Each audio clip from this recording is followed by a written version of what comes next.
얼마 전 김현정 뉴스쇼에 극지연구소 책임연구원인 김백민 씨가 나와가지고 지금 무서운 속도로 저 북극의 빙하가 이 온난화 때문에 녹아내리고 있다고 합니다.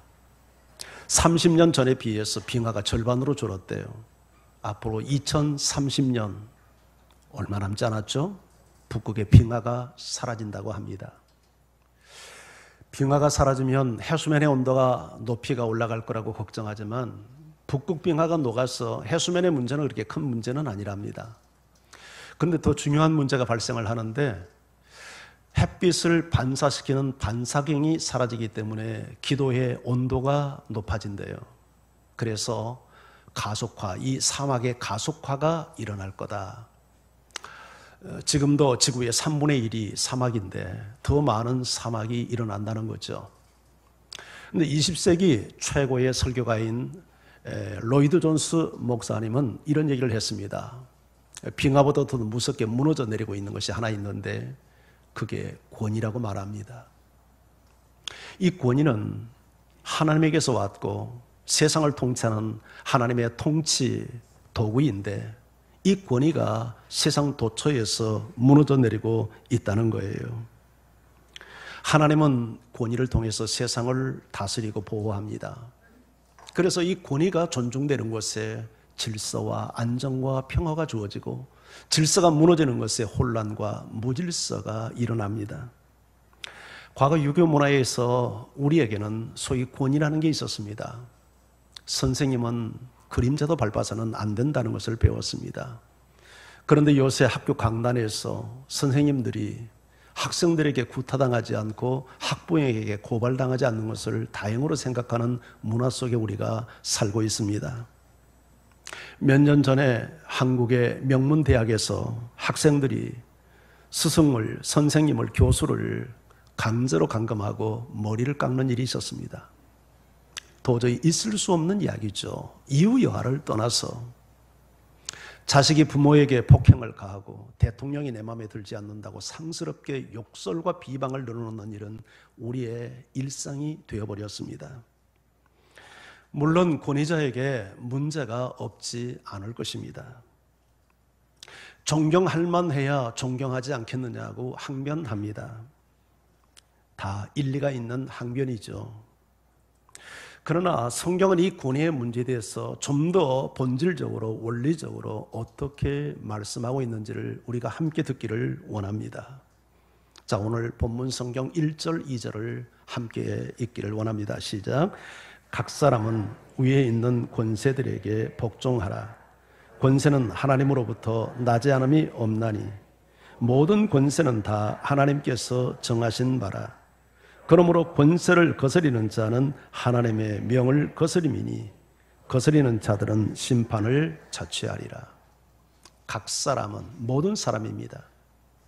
위에 있는 권세들에게 복종해라. 여기서 말하는 위에 있는 권세는 정부의 권세를 의미합니다.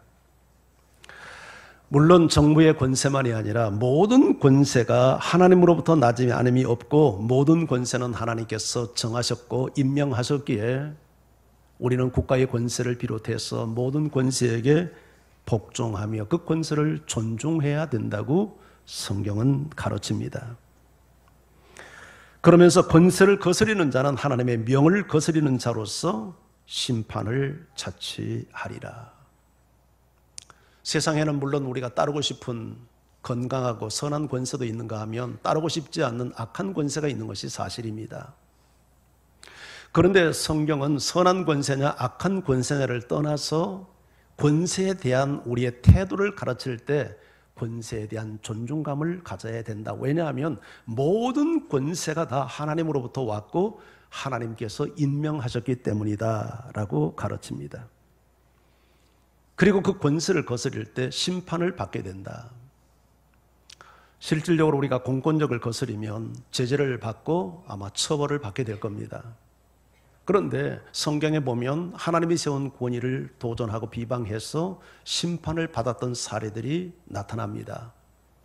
한 예로 민수기 12장에 모세가 아마 본처 십보라가 세상을 떠났던지 정확히 성경은 밝히고 있지 않지만 후처를 얻습니다. 그 이름이 구수, 이제 그 구수 여인인데, 구수는 아프리카 에티오피아를 말합니다. 자, 그러자 무엇보다도 그 형제들이었던 누나 미리암과 형 아론이 그 일을 놓고 비방을 하게 되었습니다. 아마 속상했겠죠. 더군다나 남도 아닌 이제 형제들이니까 더 관심이 있지 않았겠습니까? 더군다나 모든 이스라엘의 영적 지도자가 재혼을 해야 된다면 아브라함의 혈통 가운데서 이스라엘 백성 가운데서 재혼을 해도 좋을 텐데 왜 하필 이방 여자, 그것도 구수 여인을 아내로 맞았는가에 대해서 충분히 형제들로서 할 말이 있었을 것입니다. 그런데 문제는 단순히 그 결혼 문제 때문에 비방을 한 게 아니라 성경을 보면 모세의 권위에 도전하는 일을 합니다. 모세에게만 말했느냐, 우리에게는 말씀하지 않았느냐 하면서 그 리더십에 도전을 합니다. 그런데 하나님께서 그러한 미리암과 그 누이와 형의 태도를 하나님께서 인정하지 않습니다. 그리고는 그들에게 진노합니다. 그 내용을 민수기 12장 9절 10절에 이렇게 기록하고 있습니다. 함께 읽어볼까요? 시작. 여호와께서 그들을 향하여 진노하시고 떠나심에 구름이 장막 위에서 떠나갔고 미리암은 나병에 걸려 눈과 같더라. 자, 하나님이 그들에게 진노했다고 말합니다. 모세의 형 그 누이 미리암과 누나 미리암과 형 아론에게 진노한 겁니다. 하나님께서 그들을 떠나니까 구름의 장막 위에서 떠나갔고, 구름이 떠나갔다는 것은 하나님의 영광과 임재가 떠나간 것을 상징합니다. 그 순간 미리암은 나병에 걸렸습니다. 이 사건을 통해서 여러분 우리에게 말씀하고자 하는 바가 뭘까요? 이유 여하를 떠나서 하나님의 세운 권위를 비방하고 대적하는 일을 하나님이 기뻐하지 않는다는 것을 분명하게 지금 말씀하고 있는 것 아니겠습니까? 또 하나의 사건이 민수기 16장에 기록되고 있는데, 고핫의 손자 이 고라와 그리고 루벨의 손자 다단이 결속해가지고 몇몇 사람들을 당을 짓고, 그리고 이스라엘의 지휘관 250명을 선동해서 모세의 권위하게 도전하는 그런 행위가 16장에 나타납니다. 모세가 적과 꿀이 흐르는 땅에서 우리를 들어가지 못하도록 이곳의 광야로 우리가 이끌고, 그리고 그것도 부족해서 우리 왜 왕이 되려 하는도다, 한마디로 모세의 권위를 거부한 겁니다. 이런 행위에 대해서 하나님께서 이렇게 진노합니다. 민수기 16장 32절 33절 말씀입니다. 자, 이 말씀을 함께 읽어볼까요? 시작. 땅이 그 입을 열어 그들과 그들의 집과 고라에게 속한 모든 사람과 그들의 재물을 삼키며 그들과 그의 모든 재물이 산채로 수월에 빠지며 땅이 그 위에 덮이니 그들이 회당 가운데서 망하니라. 모세가 선언했습니다. 만약 나의 리더십이 사람으로부터 온 것이라면 그들이 평이하게 죽을 것이다. 하지만 내 리더십이 하나님의 인명이고, 그리고 저들의 행위가 건강치 못한 태도라고 하면 땅이 입을 벌려 저들을 삼키게 될 거다. 이 말이 떨어지자마자 하나님께서 모세의 권위를 입증시킵니다. 땅이 입을 벌려서 대항하는 그들과 그들의 가족과 그들의 모든 소유를 삼켜버렸습니다. 끔찍한 일 아닙니까? 모든 회중이 지켜보는 가운데서 땅이 입을 벌려서 그들을 삼켜버리는 거예요. 이러한 일이 있고 나서 온 백성에게 두려움이 일어납니다. 하나님께서는 이런 방식으로 모세의 권위를 존중시켰습니다. 이 사건을 통해서 하나님이 세운 권위를 대적하는 일을 하나님이 기뻐하지 않는다는 메시지를 모든 이스라엘 공동체와 우리에게 분명히 보이고 있는 거죠. 자, 오늘 본문 3절로 다시 한번 돌아오 봅니다. 같이 읽습니다. 시작.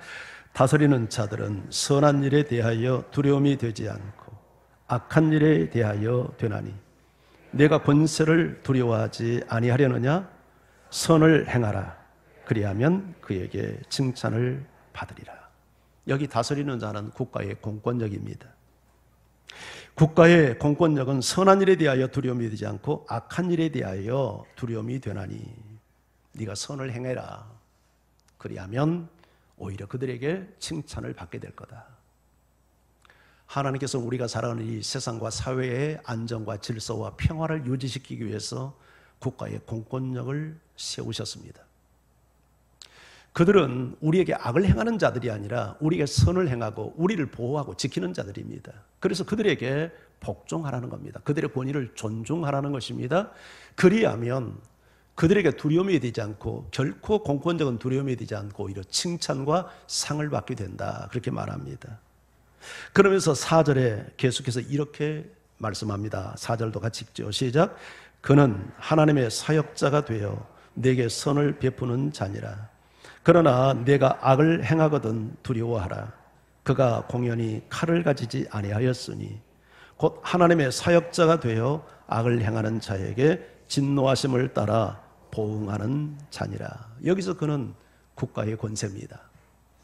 대통령을 비롯해서 모든 동사무소 말단 직원까지 하나님이 세운 모든 국가의 권력자들, 그들을 향하여서 성경은 놀랍게도 하나님의 사역자라는 말을 2번이나 반복합니다. 그들은 우리에게 선을 베풀고 악을 행할 때 그들을 두려워하라고 말합니다. 한마디로 하나님께서 왜 국가의 권세를 허락했냐면 선을 장려하고 악을 직몰함으로 말미암아 우리가 안정되고 평화로운 환경 속에 살아갈 수 있도록 우리를 보호하기 위해서 하나님께서 국가의 권력을 세우신 것입니다. 종종 뉴스에 보면 취객들이 파출소에 들어가서 난동을 부리고 경찰관을 폭행하고 제지하는 경찰관을 차에 매달고 질주하는 뉴스들이 소개됩니다. 여러분, 우리보다 철저하게 국가의 이 공권력에 대한 권위가 존중되는 미국 사회에서는 상상도 할 수 없는 일입니다. 그런 경우에는 현장에서 사살을 합니다. 국가에 대한 권위의 도전이라고 보는 겁니다. 그런데 우리나라의 공권력은 너무 무릅니다. 어떻게 보면. 어떻게 파출소에 들어가서 난동을 부리고 경찰관을 폭행하고 경찰관을 차에 매달고 질주를 하고, 그래도 탈이 없어요. 별로 그래도 제재를 받잖아요. 이건 정상이 아닙니다. 하나님은 나라의 안정을 위해서 세운 국가의 권력기관 앞에 복종하고 존중할 것을 우리에게 가르치고 있습니다. 그러면서 5절에 이렇게 말합니다. 함께 읽어볼까요? 시작. 그러므로 복종하지 아니할 수 없으니 진노 때문에 할 것이 아니라 양심을 따라 할 것이니라. 국가의 권세 앞에 복종하라는 거예요. 이것이 벌을 받기 때문에 진노가 무서워서 복종하는 게 아니라 양심을 따라 하라. 요새는 많이 좋아졌습니다만은 옛날 초창기 때 우리가 운전하다 보면 안전벨트를 이렇게 매도록 제일 처음에 했는데 별로 안전벨트 안 맸잖아요. 불편하고 답답하고 하니까 안전벨트가 이게 습관화가 안 됐어요. 그러다가 경찰이 나타나면 맵니다. 경찰 때문에 매는 거예요. 근데 안전벨트를 매라고 하는 게 경찰 때문에 매도록 법을 만든 겁니까? 사실 우리 자신을 보호하기 위해서 안전벨트를 매라는 법을 만든 거잖아요. 근데 사람들은 수준이 낮으니까 이게 법에 대한 이 성숙도가 없으니까 이게 벌 받을 거 딱지 끊는 것이 무서워서 안전벨트를 매는 거지 자기 자신을 보호하기 위해서 매는 게 아니란 말이죠. 근데 성경이 가르치는 거예요. 진노받는 것이 두려워서 법을 지키는 게 아니라 너희가 양심을 따라. 이게 성숙한 시민의 도덕적 수준이지 않겠어요? 이 법이라고 하는 것은 우리 모두를 보호하기 위해서 만든 것이지 우리에게 해를 끼치기 위해서 만든 것이 아니니까 너희가 성숙한 태도로 양심을 따라 법을 지켜라. 이렇게 말하고 있는 거예요. 자, 그러면서 한 가지 구체적인 예로 세금 내는 문제를 구체적인 예로 들어주고 있습니다. 자, 우리 6절, 7절 말씀을 같이 한번 읽을까요? 시작. 너희가 조세를 바치는 것도 이로 말미암아 그들이 하나님이 일꾼이 되어 바로 이 일에 항상 힘쓰느니라. 모든 자에게 줄 것을 주되 조세를 받을 자에게 조세를 바치고 관세를 받을 자에게 관세를 바치고 두려워할 자를 두려워하며 존경할 자를 존경하라. 이것이 하나님이 만든 세상을 살아가는 성도의 태도입니다. 자, 조세, 국세입니다. 일종의. 나라에 바칠 세를 너희가 바쳐라. 자, 이것을 위해서 그들이 하나님의 일꾼이 되어, 여기서 하나님의 일꾼은 누굽니까? 세무 공무원들이죠. 이 세를 받는 세무 공무원들을 하나님의 일꾼이 되어 이 일에 항상 힘쓴다. 모든 자에게 줄 것을 주되 빚지지 말라는 얘기입니다. 우리가 누구에게든지 나라이든 개인이든 간에 마땅히 줄 것을 주되 조세 받을 자에게는 조세를 내고 관세 받을 자에게는 관세를 내고.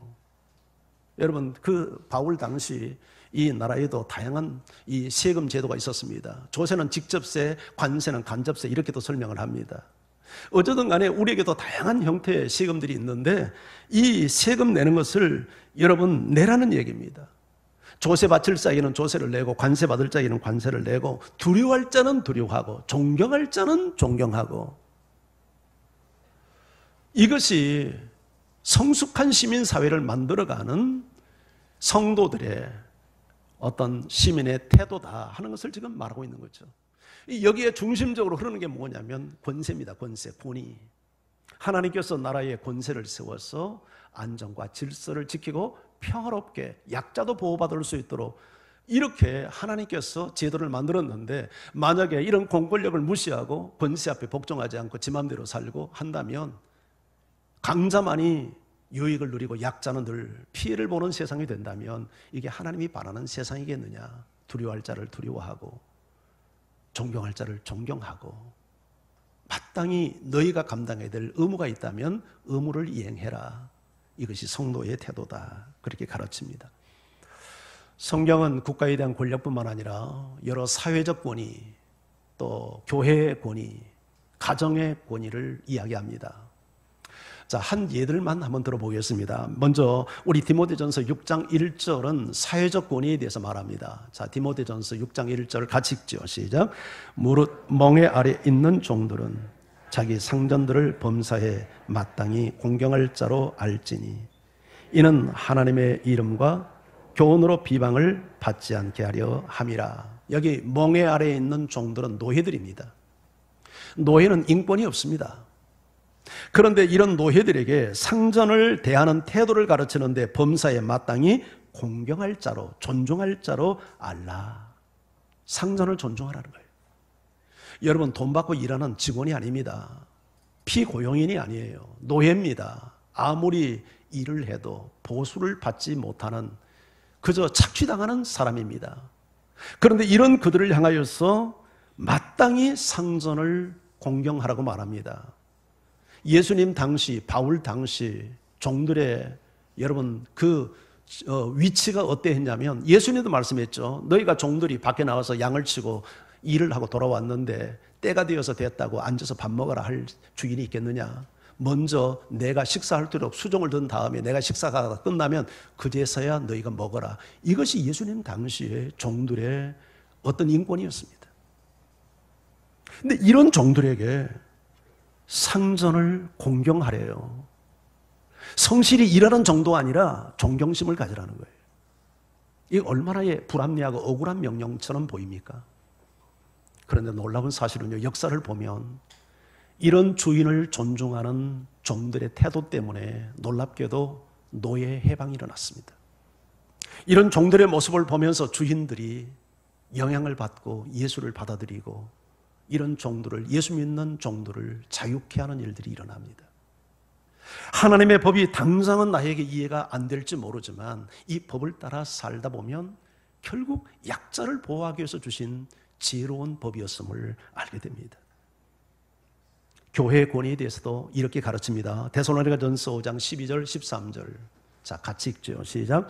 형제들아, 우리가 너희에게 구하노니 너희 가운데서 수고하고 주 안에서 너희를 다스리며 권하는 자들을 너희가 알고 그들의 역사로 말미암아 사랑 안에서 가장 귀히 여기며 너희끼리 화목하라. 여기서 말하는 너희 가운데 수고하고 주 안에서 너희를 다스리고 권하는 이 권위자들은 교회 권위자들입니다. 교회 지도자들입니다. 자, 이들을 너희가 알고 했는데 영어 성경은 respect, 존경하라고 번역을 했습니다. 그리고 그들의 역사, 즉 사역으로 말미암아 사랑 안에서 가장 귀히 여겨라. 교회에서 사역하는 주의 종들에 대해서, 교회 지도자들에 대해서 그들의 사역으로 말미암아 사랑으로 대하고 가장 귀히 여겨라. 이 가장 귀히 여기라는 말도 영어 성경은 가장 존귀히 여겨라. 그렇게 번역을 했습니다. 그리고 그렇게 존귀히 여기는 방법이 뭐냐면 화목하는 겁니다. 교회 지도자들과 화목해라. 이것이 성경의 가르침입니다. 성경은 가정의 권위에 대해서도 이야기합니다. 저는 오늘 좀 가정의 권위에 대해서 중점적으로 여러분에게 말씀을 나누기를 원하는데, 왜냐하면 가정에서 이 권위는 사람이 태어나서 최초로 권위를 배우는 학교이기 때문입니다. 그래서 가정에서 반드시 이 권위가 확보되지 않으면 사람들은 누구나 건강한 권위를 배울 수 없고, 권위를 배우지 못하면 하나님께 복을 받지 못하도록 되어 있습니다. 자, 먼저 그래서 우리가 한번 가정의 중심 구성원인 부부에게 명령하는 하나님의 말씀을 들어보겠습니다. 에베소 5장 22절 23절. 자, 이 말씀을 같이 읽죠. 시작. 아내들이여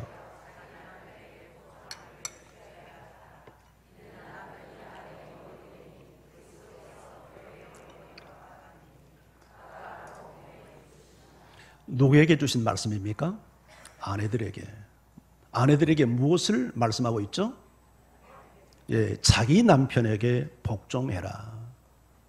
이 복종이라는 단어는 우리 문화에서 하기 싫은 것을 억지로 따르는 순종이다, 이렇게 이해를 하는데, 성경이 말하는 복종의 개념은 그런 뜻이 아닙니다. 성경이 말하는 복종은 존중하라는 뜻입니다. 남편의 권위를 존중해라. 남편의 권위를 존중하면 복종하지 않겠습니까? 자, 왜 남편에게 복종해야 된다고 말합니까? 남편이 아내의 머리이기 때문에. 그리스도가 교회의 머리됨 같이 남편도 아내의 머리이니까. 머리라는 말은 무슨 말이죠? 지도자요, 권위자라는 뜻이죠. 가정을 이끄는 자라는 이야기죠. 뿐만 아니라 그가 바로 몸의 구주다. 예수 그리스도는 그의 몸된 교회의 구주이듯 남편은 아내의 구원자다, 그런 의미입니다. 남편의 권위가 존중되어질 때 남편이 남편의 역할을 바로 해서 아내를 살리고 자녀들을 살리는 남편의 역할을 감당하는 구주가 될 수 있다, 그런 말이죠. 여러분, 아내가 남편을 존중하는 모습을 보면서 그 가정에서 자라는 아이들이 아버지에 대한 권위를 배웁니다. 그리고 아내가 남편을 존중하는 모습을 보면서 건강한 권위를 배운 그 아이가 세상에 나가서 권위와의 건강한 관계를 가지며 행복하고 건강한 사회생활을 할 수 있습니다. 그래서 에베소 6장 2절 3절은 이렇게 가르칩니다. 자, 이 말씀 또 같이 읽어보죠. 자, 화면을 통해서 성경을 다 같이 한번 보십시오. 읽으십시오. 소리내서 시작. 이것이 약속 있는 첫 계명이니 이로써 내가 잘되고 땅에서 장수하라. 자녀들에게 준 명령이죠. 네 아버지와 어머니를 공경하라, 존중하라는 겁니다. 이것이 약속 있는 첫 계명이니 이로써 내가 잘되고 땅에서 장수한다. 자식이 부모를 존중하고 공경하면 복을 받는다는 얘기죠. 여기 장수한다는 말은 단순히 오래 산다는 문제가 아니라 그 당시 이 장수는 복의 기준이었습니다. 오늘날은 너무 오래 살아서 지금 문제잖아요. 예, 오래 살다 보니까 뭐 치매도 걸리고 경제적 준비도 안 돼 있는데 오래 살다 보니까 이게 오래 걱정거리가 됩니다만은, 이때는 평균 수명이 40년이 채 되지 않는 아주 단명한 시대였기 때문에 오래 사는 것은 복의 기준이었어요. 그런데 부모를 공경하는 자식에게 하나님께서 복을 주어서 장수하게 하고 잘되게 한다는 거예요. 부모는 자녀에게 건강한 권위자가 되어서 자녀를 사랑하고 보호해야 되고, 자녀는 이러한 부모로부터 건강한 권위를 배워서 부모를 공경할 때 하나님은 그에게 복을 주어서 가정생활에서나 사회생활에서 하나님의 복을 받도록 은총을 베푼다는 거예요. 여러분, 자녀를 사랑한다면 자녀에게 하나님이 위임하신 건강한 권위를 배우도록 반드시 본을 보이고 훈련해야 합니다.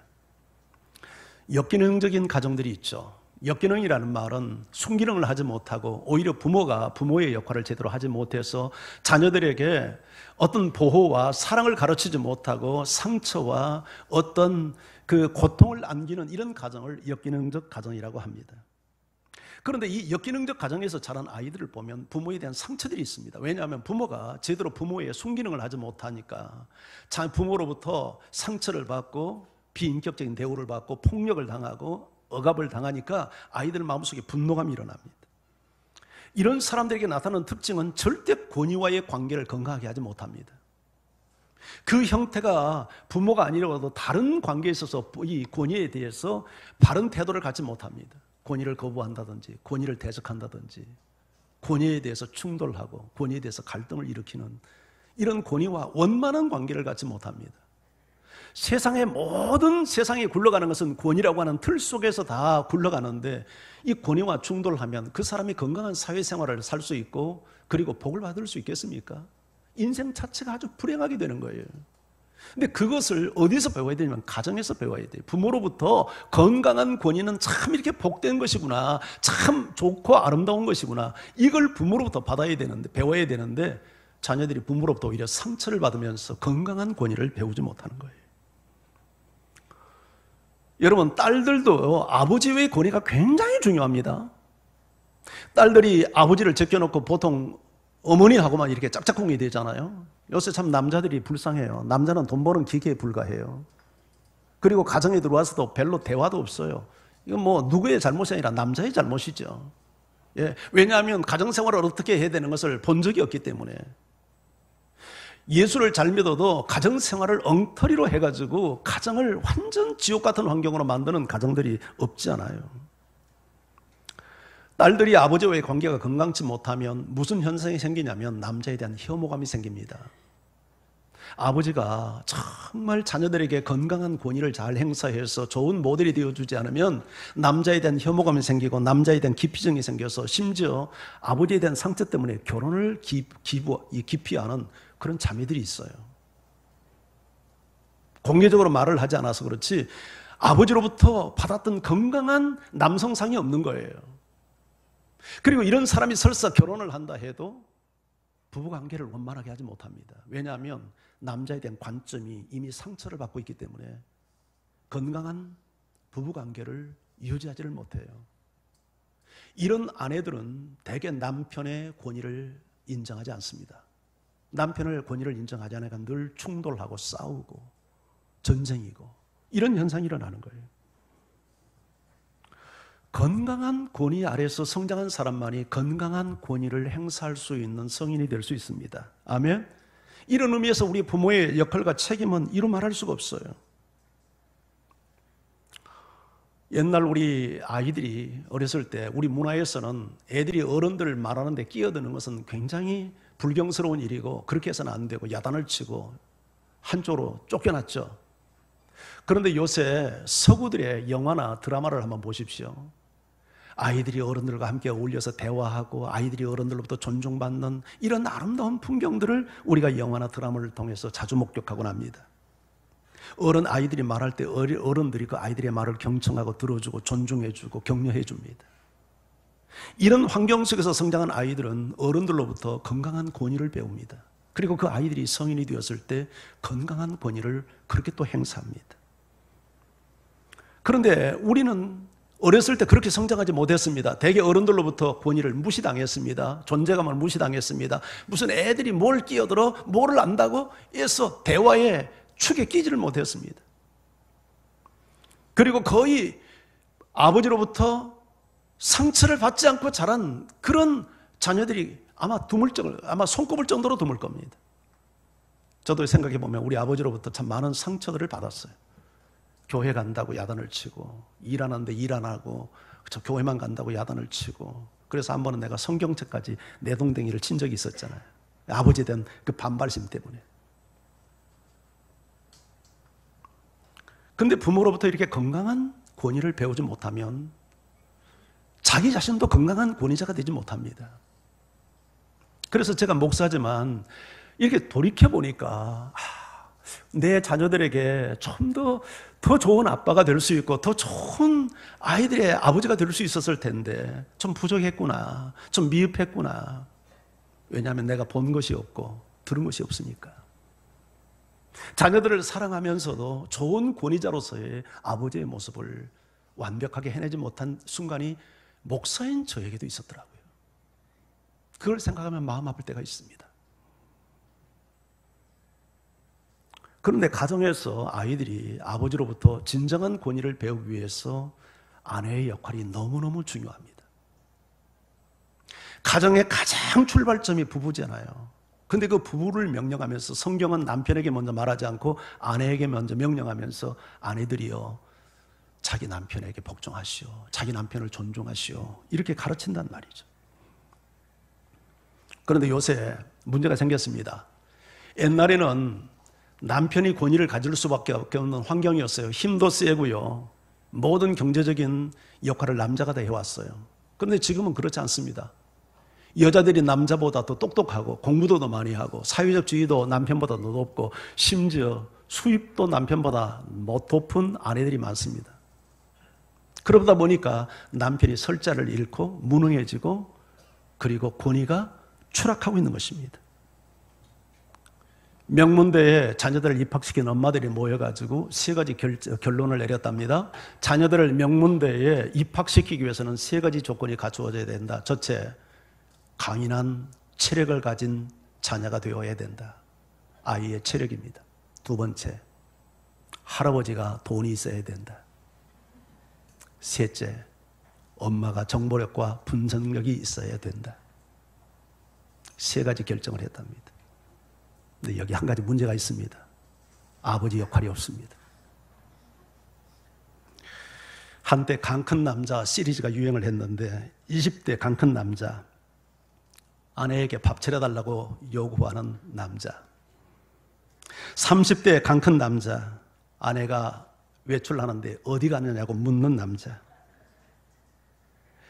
40대 강 큰 남자, 아내가 밖에 나갈 때 못마땅한 얼굴로 바라보는 남자, 50대 강 큰 남자, 외출할 때, 아내가 외출할 때 몇 시에 들어오느냐고 묻는 남자,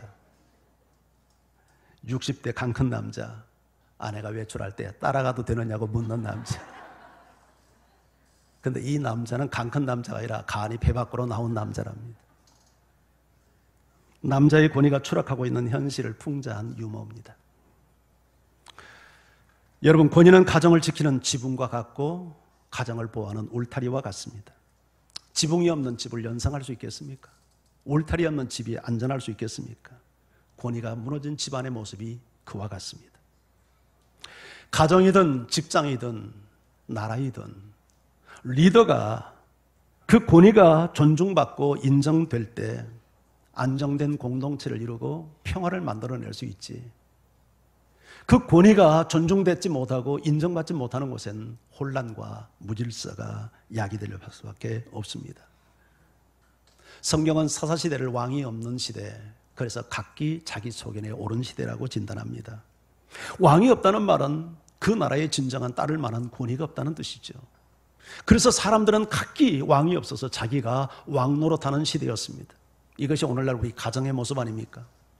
남편들이 왕이 되지 못하니까 아내가 왕이 되고 자식들이 왕이 되어서 각기 자기 소견에 옳은 대로 행합니다. 이것이 우리 사회의 문제입니다. 여러분, 나라이든 가정이든 반드시 권위는 존중되어야 되고, 권위가 존중될 때 그 사회가 안정되고 복을 받는 공동체가 될 수 있습니다. 건강한 권위를 배우지 못한 사람은 사회생활에서만 문제를 겪는 게 아니라 하나님과의 영적 관계에서도 문제를 겪습니다. 눈에 보이는 아버지와의 관계를 통해서 눈에 보이지 않는 하늘 아버지와의 관계가 설정됩니다. 이건 부정할 수 없습니다. 아마 여러분들이 어떤 사람은 하나님 아버지 이렇게 해도 전혀 감동이 없는 사람들이 있습니다. 그런데 어떤 사람은 하나님 아버지 하면은 가슴이 찡한 사람들이 있습니다. 하나님 아버지를 불러서 감동이 없는 사람은 아버지와의 관계가 건강하지 못했던 사람들입니다. 아버지에게 부당한 대우를 받는다든지 온전히 건강치 못한 권위 앞에 상처를 경험한 사람은 하나님 아버지 해도 감동이 없습니다. 그런데 아버지와의 관계가 좋았고 아버지로부터 사랑을 받고 보호받고 인정과 지지를 받았던 사람들은 하나님 아버지 하면은 가슴이 뭉클해집니다. 며칠 전에 며느리가 저에게 지 아들 동영상을 하나 보냈어요. 근데 문간에서 막 층을 이렇게 그냥 통곡하며 우는 영상이었어요. 그래서 야, 저 왜 저렇게 운다냐 이렇게 물었더니 지 애비가 직장에 가는데 지 애비 따라가겠다고 이렇게 울었대요. 그래서 아버지와의 관계가 좋구만. 그래야지. 그랬습니다. 여러분, 아버지와의 관계가 좋아야 됩니다. 딸이든 아들이든 그렇습니다. 그래야 하나님에 대한 건강한 관계를 그려낼 수 있는 것입니다. 근데 그 역할을 누가 도와야 하면 아내가 도와야 합니다. 가정에서 정말 아내는 남편의 권위를 존중하고 아이들의 아빠의 권위를 존중해야 합니다. 아이들이 보는 앞에서 아버지의 권위를 무시하는, 공격하는 그런 말과 행동을 할 때 여러분, 아이들은 권위를 배우지 못할 겁니다. 권위를 배우지 못하고 존중하는 것을 배우지 못하면 그 아이들의 일생은 험난한 가시밭길을 걷게 됩니다. 왜냐하면 우리가 살아가는 세상은 권위 속에 살아가는 세상이기 때문에 그래야 합니다. 권위를 가진 부모는 물론 폭군이 되어서는 안 됩니다. 사랑과 진리로 가족을 잘 돌보는 선한 왕이 되어야 합니다. 그리고 가족은 하나님이 세운 가정에 세운 왕을 사랑하고 존중해야 합니다. 이런 환경을 누가 만들어야 된다고요? 아내가 만들어 가야 합니다. 무슨 일을 결정할 때 부부가 의논할 수 있고 온 가족이 서로 의논할 수 있습니다. 그런데 최종적인 결정은 권위자에게 맡기는 것이 지혜로운 모습입니다. 왜 가정에서 부부싸움을 합니까? 서로 내 주장이 옳고 내 생각이 바르다고 내 주장대로 결정하겠다고 하는 것 때문에 일어나는 트러블입니다. 근데 그건 지혜로운 아내의 모습이 아닙니다. 왜냐하면 가정의 리더십, 가정의 머리를 남편에게 맡겼기 때문에 서로 논쟁할 수 있고 의논할 수 있고 타협할 수 있고 싸울 수 있지만 그럼에도 불구하고 마지막 결정, 그 결정이 바른 결정이든 때로는 오류가 있는 결정이든 결정을 남편에게 할 수 있도록 맡기는 것이 지혜로운 아내의 모습입니다. 물론 실수할 수 있습니다. 아내의 결정보다 훨씬 못한 결정을 해낼 수 있습니다. 그렇지만 그럼에도 불구하고 남편의 권위를 끝까지 존중할 때 그 남편은 실수를 통해서 배우고 성장하는 남편이 될 것입니다. 그리고 이렇게 남편의 권위를 존중하는 어머니의 모습을 보면서 아이들은 건강한 권위를 배우게 될 것입니다. 요새는 남자들이 직장 퇴근하면 아내의 일들을 많이 돕습니다. 마땅히 그리해야 합니다. 그러나 분명한 게 하나 있습니다. 그것이 남편이 감당해야 될 가장 중요한 역할은 아니라는 사실입니다. 남편이 정말 해야 할 일은 가정에서 머리가 되는 일입니다. 가족을 책임지고 가정을 보호하고 좋은 결정을 내리고 바르게 지도하는 지도자의 역할을 감당하는 것이 남편이 할 일이지 잡스러운 일을 도와주는 것이 훌륭한 남편, 좋은 남편이 해야 할 첫 번째 우선순위는 결코 아닌 것입니다. 기억해야 합니다. 아버지의 권위가 무너지면 가정이 무너진다는 사실을, 그리고 그 피해는 고스란히 가족들이 당하도록 되어 있습니다. 아무리 어머니가 똑똑하고 잘나도 가정의 머리는 아버지가 되어야 합니다.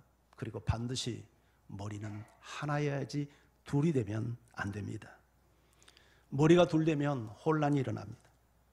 아내가 지나치게 자기 주장이 강해서도 안 됩니다. 너무 드센 모습으로 자기의 주장을 관철시키려 해서도 안 됩니다. 그것은 가정의 머리를 병들게 만들고 가정의 머리를 구멍내는 일입니다. 머리가 구멍나면 식물인간 됩니다.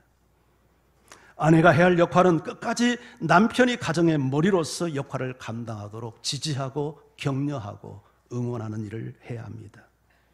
성경은 이런 아내를 현숙한 여인이라고 말하고 현숙한 여인의 가치는 어떤 진주보다 귀하다고 평가하고 있습니다. 이게 하나님이 세운 질서입니다. 남편이 권위를 존중받지 못할 때 나타나는 두 가지 현상이 있습니다. 하나는 분노합니다. 그리고 또 하나는 자포자기합니다. 여러분의 남편이 작은 일에 분노하고 폭발하고 있다면 꼭 진단해 보십시오. 존중받지 못하고 있구나. 자기 책임을 등한시하고 무기력에 빠지고 자포자기하고 있다면 진단해 보셔야 합니다. 존중받지 못하고 있구나. 남편은 자기 권위가 존중받을 때 남편의 역할을 감당합니다. 이걸 옛날 우리 어른들은 길을 살린다고 말을 했습니다. 그 길을 살린다는 게 뭡니까? 한마디로 남편의 권위를 존중하는 겁니다. 남편의 자존감을 세워주는 것입니다. 그러면 그 역할을 감당해냅니다. 그런데 실수했다고 마음에 들지 않는다고 남편의 권위를 묵사발을 만들면 묵이 되는 집이 되는 것입니다.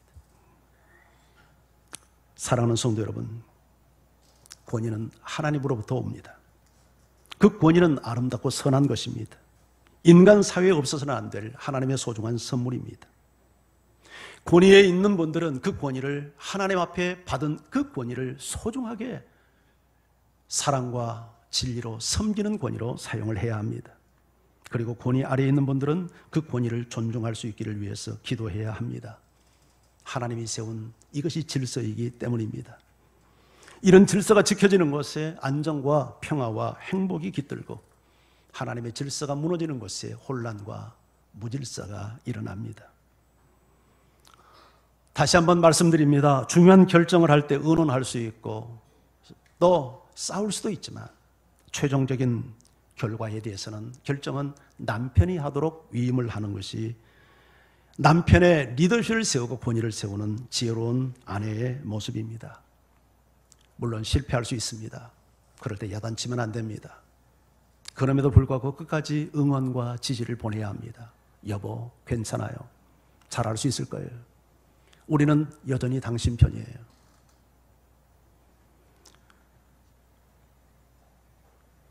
존중받는 남편은 결코 가족들을 실망시키지 않을 것입니다. 왜냐하면 실패를 통해서 배우기 때문입니다. 그리고 이런 환경에서 자녀들은 건강한 권위를 배우게 될 겁니다. 여러분, 권위는 인격이나 실력 때문에 존중받는 게 아닙니다. 권위 그 자체 때문에 존중되어야 합니다. 이 권위 자체가 세상을 다스리는 하나님의 질서이기 때문입니다. 그런데 여기 한 가지 문제가 있습니다. 건강하지 못한 이런 권위, 세상에서 도저히 동의할 수 없는 악을 행하는 권위는 어떻게 해야 하느냐 하는 것입니다. 이 문제는 할 말이 많습니다. 그래서 2주 후에 이 문제는 다시 한번 여러분과 나누기를 원합니다. 오늘 주신 말씀은 이것입니다. 모든 권세는 하나님으로부터 왔다. 그 권위를 존중해라. 그것이 내가 보호받는 길이다. 이런 은혜가 여러분과 함께하기를 주의 이름으로 축원합니다. 우리 같이 찬양하면서 주 앞에 나갑니다.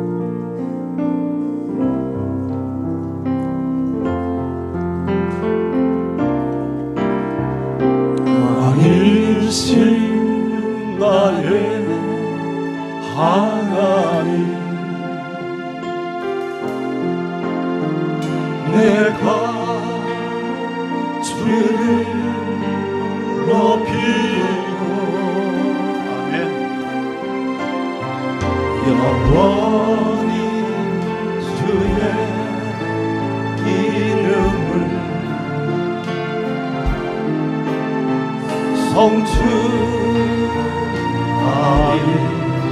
성취하리이다. 다시 한번 고백해요. 왕이신 나의 주, 왕이신 나의 하나님, 내가 주를 높이고 영원히 주의 이름을